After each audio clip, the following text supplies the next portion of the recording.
വിശ്വതാണ്ഡവം. രചന ജിഫ്ന നിസാർ. അവതരണം ഷാവുൽ മലയിൽ. Editing Faisal C M Nooncheri. ആശുപത്രിക്ക് മുമ്പിൽ ഓട്ടോ നിൽക്കുമ്പോൾ വിശ്വാസിലേക്കാണ് ആദ്യം നോക്കിയത്. 6 മണിയാവാൻ 10 മിനിറ്റ് കൂടി ബാക്കിയുണ്ട്. താങ്ക്സ്. വിശ്വ ബൈക്കാരനെ നേരെ നോക്കി. അവനൊന്നും പറയാവുന്ന കണ്ണിച്ചിമ്മി കാണിച്ചിട്ട് ബൈക്ക് ഓടിച്ചു പോയി. ധൃതിയിലകത്തേക്ക് പോകുമ്പോൾ പലവട്ടം സ്പീഡ് കൂട്ടാൻ പറഞ്ഞപ്പോഴും തിരിച്ചൊന്നും പറയാതെ തന്റെ അവസ്ഥ അതുപോലെ തന്നെ മനസ്സിലാക്കിയ അയാളോടുള്ള സ്നേഹം വിശ്വയുടെ നെഞ്ചിലും മുഖത്ത് നിറഞ്ഞു. ഓടിപ്പിടച്ചുകൊണ്ട് അവൻ ചെല്ലുമ്പോൾ പ്രതീക്ഷകൾ മുഴുവൻ അസ്തമിച്ചു പോയതുപോലൊരു ഭാവത്തിൽ മുരുകൻ പുറത്തു തന്നെയുണ്ട്. ഡോക്ടർ പോയില്ലല്ലോ? വിശ്വ അവനടുത്തേക്ക് എത്തും മുന്നേ തന്നെ ചോദിച്ചു. മുരുകൻ അവനെ പകച്ചു നോക്കിക്കൊണ്ട് നിന്നു. ഡാ! വിശ്വ അവനെയും തട്ടി വിളിച്ചു. വിശ്വ! മുരുകൻ വിറയലോടെ വിശ്വയെയും അവന്റെ കയ്യിലെ ബാഗിനെയും മാറി മാറി നോക്കി. അവള് നമ്മൾക്കൊപ്പം വേണമെന്ന് ദൈവം തീരുമാനിച്ചുറപ്പിച്ചതാടാ. അവനെ ആ നോട്ടം കണ്ടതും ബാഗ് അവന് നേരെ നീട്ടിക്കൊണ്ട് വിശ്വ പറഞ്ഞു. എടാ! മുരുകൻ എന്തോ പറയാൻ വന്നു. നീ വന്നേ, നമുക്ക് ഡോക്ടറെ പോയി കാണാം. 6 മണിക്ക് ശേഷം അങ്ങനെ പിന്നെ മഷിയിട്ട് നോക്കിയാൽ കാണാൻ പറ്റില്ല. വിശ്വ അതിനെ അനുവദിക്കാതെ അവനെയും വലിച്ചുകൊണ്ട് ധൃതിയിൽ അകത്തേക്ക് നടന്നു. അവർ ചെല്ലുമ്പോൾ ഡോക്ടർ പോവാൻ എഴുന്നേറ്റ് നിൽപ്പുണ്ട്. ഡോക്ടർ! വിശ്വ വിളിക്കുമ്പോൾ അയാളും തിരിഞ്ഞു നോക്കി. മുരുകന്റെ കൈയുള്ള ബാഗ് വാങ്ങിച്ചിട്ട് വിശ്വ അയാളുടെ മുന്നിലേക്ക് നീക്കി വെച്ചു കൊടുത്തു. ഇതിനുള്ളിൽ നിങ്ങൾ പറഞ്ഞ അത്രയും കാശുണ്ട്. ഇനി എനിക്കെന്റെ പെങ്ങളുടെ ജീവൻ തിരിച്ചു വേണം. ഉറപ്പോടെ പറയുന്നവന്റെ മുഖം ഡോക്ടർ അമ്പരപ്പോടെ അവനെയും നോക്കി. അയാൾക്ക് വിശ്വാസമായിട്ടില്ലെന്ന് വിശ്വക്ക് മനസ്സിലായി. ഇറങ്ങി പുറപ്പെട്ടെങ്കിലും തനിക്ക് പോലും അത്ര വിശ്വാസം ഉണ്ടായിരുന്നില്ലല്ലോ എന്നാണ് അവൻ അപ്പോഴും ഓർത്തത്. പിന്നെ അതിന്റെ പേരിൽ അയാളെ കുറ്റം പറഞ്ഞിട്ട് എന്ത് കാര്യം? നാളെ വെളുപ്പിന് 5 മണിയുടെ ഓപ്പറേഷൻ എന്നുള്ള ഉറപ്പ് വാങ്ങിയിട്ടാണ് വിശ്വ പുറത്തേക്ക് ചെന്ന്. അവനൊപ്പം അപ്പോഴും അതൊന്നും വിശ്വസിക്കാനാവാത്ത വിധത്തിലാണ് മുരുകൻ. എന്തു പറഞ്ഞിട്ടാണ്, എങ്ങനെ പറഞ്ഞിട്ടാണ് നിനക്ക് ആ ജോലി കിട്ടിയെന്ന് ചോദിക്കാൻ ഉള്ളു നിറച്ചു ആഗ്രഹമുണ്ടായിട്ടും നാവിറങ്ങിപ്പോയതുപോലെ ഒരു അവസ്ഥയിലാണ് മുരുകൻ. നടക്കില്ലെന്ന് ഉറപ്പിച്ചുകൊണ്ട് സ്വന്തം കൂടപ്പിറപ്പിനെ മരണത്തിന് വിട്ടുകൊടുക്കാൻ മരവിച്ച മനസ്സോടെ ഒരുങ്ങി നിൽക്കുന്നതിന് മുമ്പിൽ വിശ്വ അപ്പോൾ ദൈവത്തോളം വലുതായി തീർന്നിട്ടുണ്ട്. അപ്പോഴും മനസാക്ഷിക്ക് നിരക്കാത്തൊന്നും ചെയ്യാൻ ഇഷ്ടപ്പെടാത്ത വിശ്വ എന്ന കൂട്ടുകാരനെ ഓർത്തുകൊണ്ട് അവന്റെ ഹൃദയം പിടക്കുന്നുണ്ട്. മല്ലിയെ കാണാമെന്ന കുസുമത്തിന് മുന്നിലേക്ക് ചെന്ന് കയറിയപ്പോൾ എത്ര ഒതുക്കി പിടിച്ചിട്ടും വിശ്വയൊന്ന് വിറച്ചു. ഉള്ളിൽ കുറ്റബോധത്തിന്റെ ഒരു കനൽ മിന്നിമാഞ്ഞു. പക്ഷേ അതുകൊണ്ട് ഇനി കാര്യമില്ലെന്നും ആ കുറ്റബോധത്തിന് കൂടിയുള്ള കാശാണ് കുറച്ചു മുന്നേ ഡോക്ടറുടെ മുറിയിൽ വെച്ചിട്ട് പോന്നെന്നും അവൻ ഓർത്തു. മോനെ! ആ വിളിയിൽ 1000 അർത്ഥങ്ങളുണ്ടെന്ന് വിശ്വക്ക് തോന്നി. സ്വന്തം മകളുടെ ജീവൻ തിരിച്ചു കിട്ടുമോ എന്നറിയാനുള്ള നിസ്സഹായനായ ഒരു അച്ഛന്റെ ഹൃദയമാണ് ആ വിളിക്കുന്നത്. പേടിക്കണ്ട, എല്ലാം റെഡിയാണ്. നാളെ വെളുപ്പിന് ഓപ്പറേഷൻ. കുസുമത്തിനെ നോക്കിയാണ് വിശ്വ ഉത്തരം പറഞ്ഞ്. കാശ്? മുഴുവനും ചോദിക്കാൻ കഴിയാതെ ശെൽവണ്ണൻ മുഖം കുനിച്ചു. മല്ലിക്കൊരു കുഴപ്പവും വരില്ല, അതിനെക്കുറിച്ച് ഒന്നും ഓർക്കണ്ട. എല്ലാം ഡോക്ടറെ ഏൽപ്പിച്ചിട്ടുണ്ട്. അത് പറഞ്ഞുകൊണ്ട് തിരിച്ചിറങ്ങിയത് അമ്മയുടെ മുഖത്തേക്ക് നോക്കാതിരിക്കാൻ വേണ്ടിയാണെന്ന് മുരുകന് മനസ്സിലായി. ഇതൊരു തുടക്കം മാത്രം. ഇനി ഇതുപോലെയുള്ള നിരവധി അവസരങ്ങളിൽ അവന്റെ മുഖം താഴ്ന്നു പോകുമെന്ന്, അപ്പോഴെല്ലാം അവനേക്കാൾ ആഴത്തിൽ തനിക്ക് നോവുമെന്നും മുരുകൻ മനസ്സിലാക്കിയിരുന്ന ആ നിമിഷം മുതൽ എവിടെ നിന്നും എങ്ങനെയെന്നൊന്നും ചോദിക്കാൻ കൂടി കഴിഞ്ഞില്ലേലും ആ മാതാപിതാക്കൾ ആ നിമിഷം മുതൽ അവന് വേണ്ടി കൂടിയുള്ള പ്രാർത്ഥനയിലാണ്. എവിടുന്ന് മാറിക്കേണ്ടി വരും മുരുക? അല്പസമയത്തിന് ശേഷം തനിക്കരികിലിരിക്കുന്ന മുരുകനെ നോക്കാ വിശ്വ പറഞ്ഞു. മുരുകൻ അപ്പോഴും ഒന്നും മിണ്ടാതെ അതേ ഇരിപ്പാണ്. ഒന്നുമില്ലട, വാങ്ങിച്ച കാശിന് ജോലി ചെയ്യുന്നു, തിരികെ പോരുന്നു, അത്ര തന്നെ. മാർഗമല്ല, ലക്ഷ്യമാണ് പ്രധാനമെന്ന് പണ്ട് ബുദ്ധിയുള്ള ആരോ പറഞ്ഞു വെച്ചിട്ടുണ്ട്. തൽക്കാലം ഈ കാര്യം നമുക്ക് ആ പറ്റിലേക്ക് എഴുതി ചേർക്കാം. മുരുകനെ ആശ്വസിപ്പിക്കാനാണേലും അത് അവനോട് തന്നെയാണ് പറയുന്നത്. ഇതുവരെ ഉള്ള പോലെയല്ല. ആ കാശ് കൈമാറിയതിനു ശേഷം അതുവരെയും ഇല്ലാത്ത വിധം ഒരു വെപ്രാളമുണ്ടവന്. നാളെ അവനെ വിളിക്കുന്ന വക്കീൽ പറഞ്ഞ് വിളിച്ചപ്പോഴാണെങ്കിലും എനിക്ക് പോവേണ്ടി വരും. നീ ഇവിടെ ഉണ്ടാവണം. മല്ലിക്കൊരു കുറവും വരാൻ പാടില്ല. ഇവിടെ ജീവിക്കാൻ നമുക്കുള്ള അതേ അവകാശം തന്നെയാണ് അവൾക്കും ഉള്ളത്. അത്രയും പറഞ്ഞിട്ട് അവൻ എഴുന്നേറ്റു. കുസുമം പുറത്തേക്ക് ഇറങ്ങി വരുന്നുണ്ടായിരുന്നു. ഞാനൊന്ന് വീട്ടിൽ പോട്ടെ, കുളിച്ചിട്ടൊന്ന് ഇറങ്ങിണീച്ചാലേ ഈ മൂടയ്ക്കൊന്ന് മാറും. മുരുകനെ നോക്കി വിശ്വം ഉണ്ടെന്ന് മടക്കി കുത്തി. എടാ! മുരുകന് സങ്കടം വന്നു പോയി. കരഞ്ഞാ കൊല്ലുന്നിനെയാ. അവന്റെ ആ ഭാവം കണ്ടിട്ട് വിശ്വ കണ്ണുരുട്ടിക്കൊണ്ട് പറഞ്ഞു. വിശ്വ, എടാ, നമുക്കിത് വേണ്ടായിരുന്നു. മുരുകന്റെ ശബ്ദം പതിഞ്ഞുപോയി. മിണ്ടരുത് നീ. വിവരവും ബോധവും മുഖസൗന്ദര്യവും സ്മാർട്ട്നെസ്സുമാണ് ഈ ജോലിക്ക് വേണ്ടെന്ന് വക്കീൽ പറഞ്ഞ കണ്ടീഷൻ കേട്ടിട്ട് നീ എന്നോടൊന്നും പറഞ്ഞിരുന്നല്ലോ. എന്തായിരുന്നാണ് മുരുകത്? വിശ്വ അവനെ സൂക്ഷിച്ച് നോയിക്കൊണ്ടാണ് അത് ചോദിച്ചത്. മുരുകന്റെ മുഖം താഴ്ന്നു. നീ പോയാലും ഞാൻ പോയാലും നമുക്ക് കാശ് കിട്ടണം, മല്ലിയെ രക്ഷിക്കണം. അത് തന്നെയല്ലേ പ്രധാന ഉദ്ദേശം. നിനക്ക് വേണ്ടി ഞാനത് ചെയ്യുന്നു, അല്ലെങ്കിൽ മല്ലിക്ക് വേണ്ടി നമ്മൾ ചെയ്യുന്നു, അത്രമാത്രം. അത് മതിയടാ. വിശ്വ മുരുകന്റെ തോളിലും തട്ടി. അവനോട് ആ പറഞ്ഞു പോയ നിമിഷത്തെക്കുറിച്ച് ഓർത്തുകൊണ്ട് മുരുകന് കടുത്ത മനസ്താപം തോന്നി അവനെ ആ നിൽപ്പ് കണ്ടപ്പോൾ. കോഴിക്കോട് ജോലി വക്കീൽ സെറ്റാക്കി തന്നിട്ടുണ്ട്. അതിനു മുന്നേ വക്കീൽ 5 ലക്ഷം രൂപ തന്ന് സഹായിച്ചു. ജോലി ചെയ്ത് കിട്ടുന്ന കാശ് കൊണ്ട് വീട്ടേണ്ട ഒരു കടമയായി മാത്രം. ഇതാണ് ആ കാശിന് പിന്നിലെ കഥ. നീയും അങ്ങനെ വേണം പറയാൻ, കേട്ടല്ലോ? കുസുമാരികളെത്തു മുന്നേ വിശ്വ അല്പം ധൃതിയിലാണ് പറഞ്ഞത്. വേണ്ടാത്ത സെന്റിമെന്റിൽ കാണിച്ചിട്ട് സംഭവം പാളിയാ. എന്റെ ജീവന് തന്നെ അത് ഭീഷണിയാ. പറഞ്ഞില്ല എന്ന് വേണ്ട. വക്കീൽ പറഞ്ഞില്ല അവനോട് പറയാൻ കഴിയാതെ അതിന്റെ ഉള്ളടക്കം അത്രയും കുറച്ച് വാക്കുകൾ പറഞ്ഞുകൊണ്ട് വിശ്വ പറഞ്ഞു നിർത്തി. എന്തെങ്കിലും ഉണ്ടെങ്കിൽ വിളിക്ക്, ഞാൻ പോയിട്ട് വെളുപ്പിന് വരാം. കുസുമാരിയിലേക്ക് വന്നു വിശ്വ വീണ്ടും ഗൗരവത്തിലായി. പോയടാ.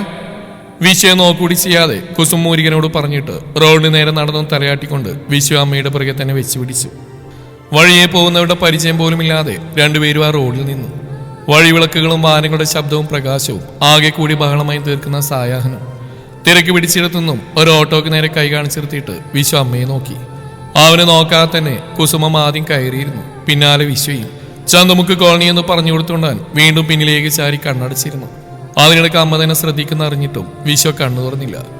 അസുഖകരമായ ഒരു മൗനത്തിനുള്ളിലും തനിക്ക് നേരെ ചീറിപ്പാഞ്ഞു വരുന്ന ഒരു ചോദ്യം ഏതു നിമിഷവും പ്രതീക്ഷിക്കുന്നുണ്ടായിരുന്നു. വ്യക്തമായ ഉത്തരം കൊടുക്കാനില്ല എന്ന കാരണം കൊണ്ട് തന്നെ വിശ്വക്ക് ആ ചോദ്യത്തെ ഭയമാണ്. തല തണുക്കോളം വെള്ളമൊഴിച്ച് കുളിച്ചേറി വന്നപ്പോഴേക്കും കുസുമാവിന് കഴിക്കാൻ ഭക്ഷണം എടുത്തു വെച്ചിട്ടുണ്ട്. രാവിലെ മുതലുള്ള അരച്ചിലും അതിന്റെ ക്ഷീണവും. ആശുപത്രിയിൽ നിന്ന് കുടിച്ചൊരു ഗ്ലാസ് ചായയും വക്കീൽ തന്നൊരു ഗ്ലാസ് ജ്യൂസുമാണ് അവന്റെ അന്നത്തെ ആകെയുള്ള ഭക്ഷണം. നല്ലപോലെ വിശപ്പുണ്ട്. അവന് ഇഷ്ടപ്പെട്ട കറികൾ തന്നെയാണ്. വല്ലപ്പോഴുമേ കുസുമ മകനാവിധം സ്നേഹിക്കാൻ മെനക്കെടാറുള്ളൂ.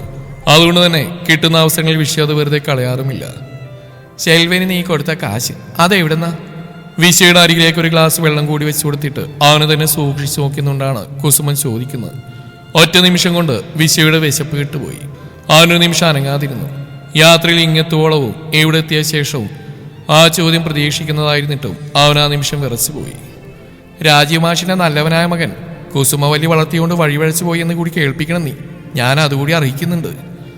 അവനെ ഒന്ന് ആ കൊത്തിപ്പറിക്കുന്ന പോലെയുള്ള വാക്കുകൾ, നോട്ടം. വിശ്വ ശ്വാസം പിടിച്ചിരുന്നു. അവനുള്ളിൽ വീണ്ടും കുറ്റബോധത്തിന്റെ ചുഴലിക്കാറ്റുകൾ രൂപം പ്രാപിച്ചു വരുന്നുണ്ട്. നിന്റെ അച്ഛൻ ഒരുപാട് സ്നേഹവും മോഹം തന്ന് എന്നെ ഇവിടെ കൊണ്ടുവന്നു. മരിക്കുന്നവരെ ആ വാക്ക് പാലിച്ചിട്ടുണ്ട്. പക്ഷേ കോളനിക്കാർക്ക് വേണ്ടി അങ്ങേര് നെഞ്ചുവിരിച്ച് നിന്നപ്പോഴും ഞാൻ പറഞ്ഞിട്ടുണ്ട്, എനിക്കും കുഞ്ഞിനും നിങ്ങളല്ലാതെ മറ്റാരുമില്ലെന്ന്. കേട്ടില്ല.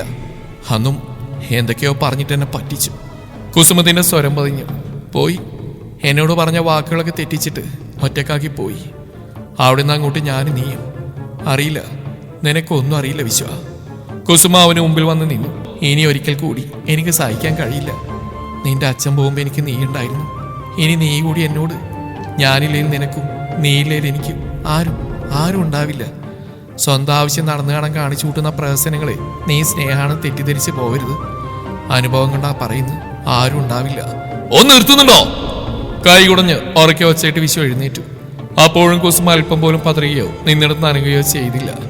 ഞാൻ എന്ത് ചെയ്തെന്നാ അത് ചോദിക്കുമ്പോൾ പഴയ വീര്യമുണ്ടായിരുന്നില്ല അവന്. ശെൽവന് നീ കൊടുത്ത 5 ലക്ഷം രൂപ അത് നിനക്ക് എവിടുന്ന് കിട്ടി?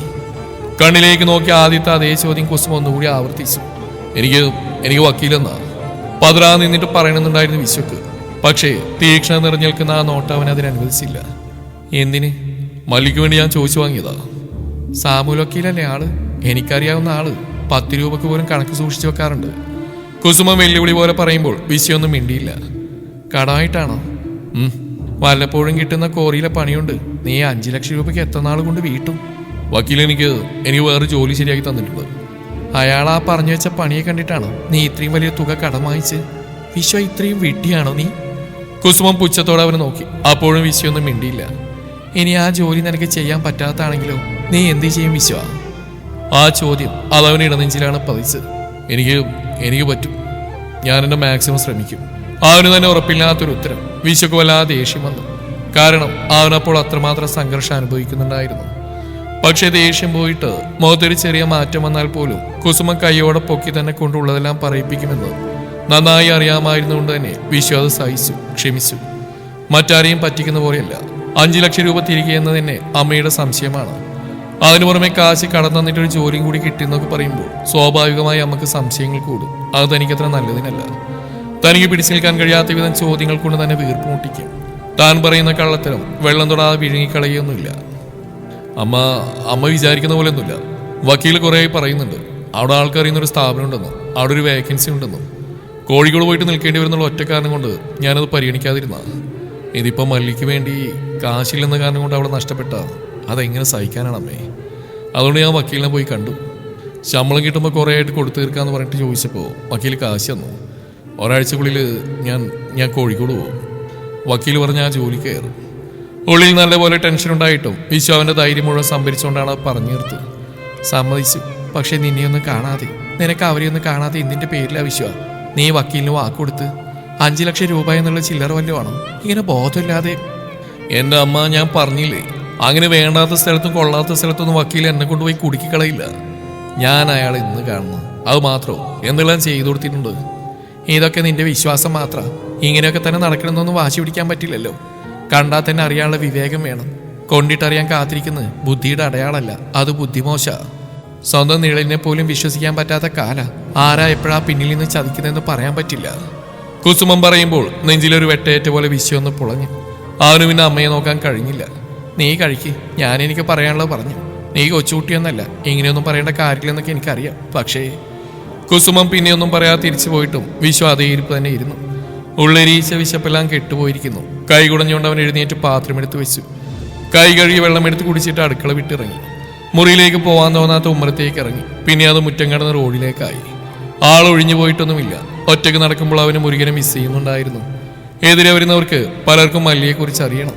ആർക്കുള്ള മറുപടി പറയുമ്പോഴും അന്ന് അവിടെ കൊടുത്തിട്ട് പോകുന്ന കാശിനെ ഓർത്തുകൊണ്ട് അവന്റെ സമാധാനം നഷ്ടം വന്നു കഴിഞ്ഞിരുന്നു. എന്നിട്ട് നീ എന്ത് പറഞ്ഞു? ലീസി ഒരു ചിരിയോടെ മിത്രയുടെ തലയിൽ തലോടി. അതിന് ഞാൻ പറയുന്ന കേൾക്കാവും നിന്നില്ലല്ലോ. മിത്രക്ക് അപ്പോഴും എബിൻ അങ്ങനെ പറഞ്ഞ വിശ്വാസം വരാത്ത പോലെയായിരുന്നു. നിന്നിരുന്നെങ്കിൽ നീ എന്ത് പറഞ്ഞേനെ? ലീസി ചോദിക്കുമ്പോൾ മിത്ര ഒരു നിമിഷം മിണ്ടിയില്ല. ഒരു കല്യാണത്തിനെ കുറിച്ചൊന്നും ഞാൻ ഇതുവരെ ആലോചിച്ച് നോക്കിയിട്ട് പോലുമില്ല ആന്റി. എനിക്ക് കുറച്ചുകൂടി കാര്യങ്ങൾ ചെയ്തു തീർക്കാനുണ്ട്. മിത്ര പറയുന്ന കേട്ടിട്ട് ലീസിക്ക് ചിരിയാണ് വന്നത്. അതിനിപ്പോ എന്തിനാ ചിരിക്കുന്നേ? അവളവരുടെ മടിയിൽ നിന്ന് എഴുന്നേറ്റു. അപ്പോ എബിയെ ഇഷ്ടമില്ലായിട്ടല്ല, അവനോട് ഇഷ്ടക്കേട് തോന്നേണ്ട കാര്യം എന്താ? എബി നല്ല പയ്യനല്ലേ? മിത്ര മുഖം ചൊളിച്ചു. അതേലോ, നല്ല പയ്യനാ. അവന്റെ പപ്പയും മമ്മിയും അതെ, നല്ല കുടുംബം, നല്ല ചുറ്റുപാട്. നമുക്കൊന്ന് പപ്പയോട് പറഞ്ഞു നോക്കിയാലോ? ലീസി ആന്റി കള്ളത്തരം. മിത്ര അത് കണ്ട് കണ്ണൂരിട്ടി. എന്നാണ് ഞാൻ പറഞ്ഞു? അവനെനിക്ക് ഇഷ്ടമാണ്, അബിയോടുള്ള പോലെ. എന്റെ മറ്റുള്ള കസിൻസ് കൂട്ടത്തിൽ ഓരോരുത്തരെയും പോലെ എനിക്ക് അവനെ ഇഷ്ടമാണ്. അത് പക്ഷേ ജീവിതത്തിൽ കൂടെ കൂട്ടാവുന്ന വിധമുള്ള ഒരു ഇഷ്ടമല്ല. അവനെ പോലെ ഒരാളെന്നല്ല എന്റെ സങ്കല്പം. മിത്രക്കുമുണ്ട് ഈ പ്രാവശ്യം ചെറിയൊരു കള്ളത്തരം. ആഹാ, കൊള്ളാലോ, സ്വന്തമായിട്ട് സങ്കല്പങ്ങളൊക്കെയുള്ള കുട്ടിയാണല്ലേ. അവരവളുടെ താടിയിൽ പിടിച്ച് നോമനിച്ചു. പോ ആന്റി, കളിയാക്കാതെ. അവൾ ആ കൈക്കൊരു കുഞ്ഞ് തട്ടുവെച്ചു കൊടുത്തു. എന്നാ പിന്നെ വെച്ച് താമസിപ്പിക്കാതെ ആ കൊച്ചിനോട് നീ അത് പറയണം കേട്ടോ. അവന് കൂടുതൽ പ്രതീക്ഷ കൊടുക്കരുത്, അത് തെറ്റാ. അവനോട് ഞാൻ പറയുന്നുണ്ട് ആന്റി, അവനോട് പറഞ്ഞാൽ മനസ്സിലാവും. മിത്രക്ക് അപ്പോഴും വിശ്വാസം ഉണ്ടായിരുന്നു ആ കാര്യത്തിൽ. ലീസി അതിന് ഉത്തരമൊന്നും പറഞ്ഞില്ല. അത് അവൾ തന്നെ ഡീൽ ചെയ്യട്ടെന്നാണ് എപ്പോഴത്തെയും പോലെ അവർ കരുതിയത്. വെളുപ്പിന് അലാമടിച്ച് കേട്ടിട്ടാണ് വിശ്വ ഉണർന്നത്. പാതിരാത്രി എപ്പോഴോ വന്ന് കിടക്കുമ്പോഴും ഹൃദയം ഉമിത്തിയിൽ പോലെ നീറുന്നുണ്ടായിരുന്നു. കാലങ്ങളോളം ഇതിന് തന്റെ വിധിയാണ്. അല്ലെങ്കിൽ നാളെ തന്നെ 5 ലക്ഷം എണ്ണി കൊടുത്തിട്ട് എനിക്ക് ഇതുപോലൊരു ചതി ചെയ്യാൻ പറ്റില്ലെന്ന് പറയാൻ പറ്റണം. മല്ലിയെ മറന്നു കളയണം, മുരുകനെ കണ്ടില്ലെന്ന് അടിക്കണം. അതിനൊരിക്കലും കഴിയാത്തിടത്തോളം കാലം. അതിനേക്കാൾ വലിയൊരു വെല്ലുവിളിയാണ് അമ്മ. ഓരോ നോട്ടവും വാക്കുകളും നെഞ്ചിൽ ആഴ്ന്നു പോകും വിധമാണ്. വിശ്വ തലയൊന്ന് കുടഞ്ഞുകൊണ്ട് എഴുന്നേറ്റു. ഇനി അതൊന്നും ഓർത്തുകൊണ്ടിരിക്കാൻ വയ്യ, വരുന്നിടത്ത് വെച്ച് കാണാം. കുസുമ എഴുന്നേൽക്കുമെന്ന് കരുതി ലേറ്റിടാതെയാണ് അവൻ അടുക്കളയിലേക്ക് ചെന്നത്. അവരുടെ ഉറക്കം കളയേണ്ടെന്ന് കരുതിയല്ല, ആ മുഖത്ത് നോക്കാൻ വയ്യ. പക്ഷേ വിശ്വ കുളിച്ച് ചെല്ലുമ്പോൾ കുസുമ അടുക്കളയിലുണ്ട്. ഒന്നും മിണ്ടാതെ വിശ്വ അകത്തേക്ക് കയറിപ്പോയി. അവൻ ഒരുങ്ങിയിറങ്ങി വരുമ്പോൾ കയ്യിലൊരു ഗ്ലാസ് ചായയും കൊണ്ടവർ വീണ്ടും അവന് മുന്നിലെത്തി. അപ്പോഴെല്ലാം വിശ്വക്ക് വല്ലാത്തൊരു വീർപ്പുമുട്ടൽ അനുഭവപ്പെടുന്നുണ്ട്. പോയി ഒറ്റ വലിക്കത് പാതി കുടിച്ച് തീർത്തിട്ട് വണ്ടിയുടെ ചാവിയുമായി വിശ്വ ധൃതിയിൽ ഇറങ്ങിപ്പോയി. യാത്രയിലുടനീളവും അവന്റെ ചിന്തകളിൽ കുസുമാവയുടെ വാക്കുള്ള അസ്വസ്ഥത പടർത്തി. പുലർച്ചെയുള്ള കുളിരുണ്ട്, പക്ഷെ അതൊന്നും അവനുള്ളിലേക്ക് കടന്നു ചെല്ലുന്നില്ല. എരിതയിലെന്ന പോലെയാണ് അവൻ ആ ആശുപത്രിയിലേക്ക് എത്തിപ്പെട്ടത്. ചെല്ലുമ്പോൾ ഗേറ്റിനരികിൽ തന്നെ മുരുകൻ നിൽപ്പുണ്ട്. തന്നെ കാത്തുള്ള ആ നിൽപ്പ് അത് കണ്ടതും വിശ്വയുടെ ഉള്ളിലെ തീ അല്പം വെള്ളമൊഴിച്ച പോലൊരു ആശ്വാസമാണ് തോന്നിയത്. ഉറങ്ങിയില്ലടൊന്നല്ലേ? ബൈക്ക് ഒരു മൂലയിൽ നിർത്തിയിട്ട് വിശ്വ ചോദിക്കുമ്പോൾ മുരുകൻ ഓടിക്കൊണ്ട് അവന് മുന്നിലെത്തി. എനിക്കെന്തോ പോലെ. അവനരികിൽ വന്ന് നിന്നിട്ട് മുരുകൻ പറയുമ്പോൾ വിശ്വ അവന്റെ കയ്യിൽ അമർത്തി പിടിച്ചു. ഞാൻ വന്നില്ലേടാ? അവന്റെ ആ ചോദ്യം. ഇനി നീ ഭയക്കേണ്ട എന്നുപോലുള്ള ആ ചേർത്ത് പിടിക്കൽ മുരുകന്റെ സങ്കടം കൂടുകയാണ് ചെയ്ത്. പക്ഷേ വിശ്വ അത് കണ്ടില്ലെന്നടിച്ചു. ഡോക്ടർ പറഞ്ഞ സമയത്തിന് ഇനിയും 1/2 മണിക്കൂർ കൂടിയുണ്ട്. ഒരു ചായ കുടിച്ചിട്ട് പോവാമെന്ന് പറഞ്ഞുകൊണ്ട് മുരുകന്റെ കൈയും പിടിച്ചിട്ട് വിശ്വ റോഡിന്റെ മറുവശത്തുള്ള തട്ടുകടയുടെ നേരെ ചെന്നു. അതിനിടയിലും മുരുകൻ എന്തൊക്കെയോ പറയാൻ ശ്രമിച്ചു. പക്ഷെ അപ്പോഴേക്കും വിശ്വ വിഷയം മാറ്റിവിടും. വിശ്വ, എനിക്ക് സഹിക്കാൻ വയ്യടാ. ഒടുവിൽ ആശുപത്രിയിലേക്ക് കയറും മുന്നേ മുരുകൻ വിശ്വയുടെ കയ്യിൽ പിടിമുറുക്കി. കുറച്ചു നേരമായി മുരുകൻ, ഞാനിത് സഹിക്കുന്നു. നിനക്ക് വേദനിക്കുന്ന ഇത് എന്റെ പരമാവധി ഞാൻ ക്ഷമിച്ചു, സഹിച്ചു. പക്ഷെ ഇനി എനിക്കിത് വയ്യ. ഞാൻ നിന്നോട് കാണിച്ച നീതി നീ ഇനി അത് എന്നോടും കാണിക്കടാ. അതുകൊണ്ട് ഇനി ഇതിനെക്കുറിച്ച് പറഞ്ഞിട്ട് ദയവതി നീ എന്നെ വേദനിപ്പിക്കരുത് പ്ലീസ്. പിടിച്ചു നിൽക്കാൻ വയ്യുന്ന പോലെ വിശ പല്ലുകൾ കടിച്ചു പിടിച്ച പോലെ പറഞ്ഞുകൊണ്ട് മുരുകന്റെ മുന്നിൽ കൈകൾ കൂപ്പി. മല്ലിയെ, അവളെക്കുറിച്ച് മാത്രം ഓർക്ക് നീ. അവളുടെ ജീവൻ തിരികെ പിടിക്കാനുള്ള യുദ്ധമാണ് അല്പസമയം കൂടി കഴിഞ്ഞാൽ നടക്കാൻ പോകുന്നത്. അതിനെക്കുറിച്ച് ഓർക്ക്. അവൾ നന്നായി തന്നെ തിരിച്ചു വരാൻ വേണ്ടി പ്രാർത്ഥന നടത്തും. വേറൊന്നും ഓർക്കണ്ട. അതിനെയെല്ലാം അതിന്റെ വഴിക്ക് വിട് നീ. മുരുകനെ ഒന്നാകെ പുണർന്നുകൊണ്ട് പറഞ്ഞിട്ട് വിശ്വധൃതിയിൽ മുന്നോട്ട് നടന്നു. അവൻ ചെല്ലുമ്പോൾ മല്ലിയെ ഒരു പച്ച ഡ്രസ് അണിയിച്ച് കിടത്തിയിട്ടുണ്ട്. ഓക്സിജൻ മാസ്ക് വെച്ച് മുഖത്ത് വിശ്വയെ കണ്ടപ്പോഴുള്ള തിളക്കം. പേടിക്കണ്ട കേട്ടോ, മിടുക്കിയായിട്ട് പോയിട്ട് വാ. ആ അരികിലേക്ക് ഇരുന്നുണ്ടാവും പറയുമ്പോൾ അവനൊട്ടും പ്രതീക്ഷിയാതെ മല്ലി കൈകൂപ്പി കാണിച്ചതും വിശ്വ ഇരുന്നിടന്ന് ചാടി എഴുന്നേറ്റു. മലി, അവന്റെ സ്വരമുയർന്നു. ശാസനയോട് അവൾ വിളിക്കുന്നതിനൊപ്പം രൂക്ഷമായ അവൾക്കരികിൽ നിൽക്കുന്ന ശെൽവണിനെയും ശാന്തിയെയും നോക്കിയിട്ട് അവൻ വീണ്ടും മലിയുടെ നെറുകയിൽ തഴുകി. ഒന്നുമില്ലടാ, ഒരേട്ടന്റെ കടമയല്ലേ. അത്രയും പറഞ്ഞുകൊണ്ട് അവൻ പുറത്തേക്ക് ചെല്ലുമ്പോൾ കുനിഞ്ഞുപോയ മുഖത്തോടെ മുരുകനുണ്ട് അവന് പിന്നിൽ. മല്ലിയോടുകൂടി പറഞ്ഞു അല്ലേ? അവനെ കടന്നു പോകുമ്പോൾ വിശ്വ പല്ലിയടിച്ചുകൊണ്ട് ചോദിച്ചു. മുരുകൻ അപ്പോഴൊന്നും മിണ്ടിയില്ല. പറഞ്ഞ നേരത്തെ ഡോക്ടർ ആശുപത്രിയിലെത്തി. മല്ലിക്ക് നല്ല ടെൻഷൻ ഉണ്ടായിരുന്നു. അവളേക്കാൾ തളർച്ചയിലാണ് ശെൽവണിനും ശാന്തിയും നിൽക്കുന്നത്. വിശ്വ ദേഷ്യപ്പെട്ടിട്ടാണ് അവരവരുടെ മുന്നിൽ നിന്ന് കരച്ചിലൊതുക്കിയത്. യാത്ര പറഞ്ഞുകൊണ്ട് അകത്തേക്ക് പോകുമ്പോൾ മല്ലി വിശ്വയെ തിരിഞ്ഞു നോക്കുന്നുണ്ട്. ആ നിമിഷം അവളേക്കാൾ ശ്വാസം കിട്ടാതെ പിടഞ്ഞത് അവനായിരുന്നു. തുടരും ഈ കഥയുടെ ബാക്കി ഭാഗം നാളെ ഇതേ സമയം.